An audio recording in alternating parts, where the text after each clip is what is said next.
ಮಗ ಏನೋ ಮಾಡ್ತಿದ್ಯಾ? ಶೇಕ್ಸ್ಪಿಯರ್ ಬರೆದಿರೋ ಬುಕ್ ಓದ್ತಾ ಇದ್ದೆ. ಓಯೋ ರೂಮ್ ಬುಕ್ ಮಾಡೋ ಮಗ ನೀನು ಇವತ್ ನಿಜವಾಗ್ಲೂ ಬುಕ್ ಓದ್ತಾ ಇದೀಯಾ? ಅದು ಶೇಕ್ಸ್ಪಿಯರ್ದು. ಬದಲಾವಣೆ ಜಗದ ನಿಯಮ. ಸರೆ ಇನ್ನ ಅರ್ಧ ಗಂಟೆಲಿ ಅಡ್ದತ್ರ ಬಾ. ಸಾರಿ ದಾಮೋದರ್ ಅವ್ರೆ. ಬುಕ್ ಓದಿದ ತಕ್ಷಣ ನಾನು ಸ್ನಾನ ಮಾಡಿ ಶಿವನ್ ದೇವಸ್ಥಾನಕ್ಕೆ ಹೋಗ್ಬೇಕು. ಇವತ್ತು ಬೇರೆ ಸೋಮವಾರ. ಯಾವಾಗ್ಲೂ ಇಷ್ಟೆಲ್ಲ ಒಳ್ಳೆ ಬುದ್ಧಿ ಕಲ್ತಿದ್ಯಾ? ನನಗೆ ಜ್ಞಾನೋದಯ ಆಯ್ತು.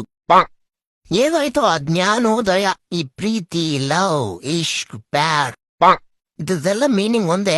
ಮುಂದೆ ಹೇಳು. ಏಂಜಲ್ ಪ್ರಿಯಾ ಅಂತ ಫೇಸ್ಬುಕ್ ಅಲ್ಲಿ ಪರಿಚಯ ಆದ್ಲು. ಅವಳೇ ನಂಗೆಲ್ಲ ಹೇಳ್ಕೊಟ್ಟಿದ್ದು. ಫ್ರೆಂಡ್ಸ್ ಜೊತೆ ಪ್ರೀತಿಯಿಂದ ಮಾತಾಡ್ಬೇಕು, ಡೈಲಿ ಆರೋಗ್ಯಕರವಾದ ಊಟ ಮಾಡ್ಬೇಕು, ಅಪ್ಪ ಅಮ್ಮನ್ ಚೆನ್ನಾಗಿ ನೋಡ್ಕೋಬೇಕು, ಕುಡಿತಿದ ಅಭ್ಯಾಸ ಇರಬಾರ್ದು, ದೇವ್ರ ಪೂಜೆ ಮಾಡ್ಬೇಕು ಅಂತ.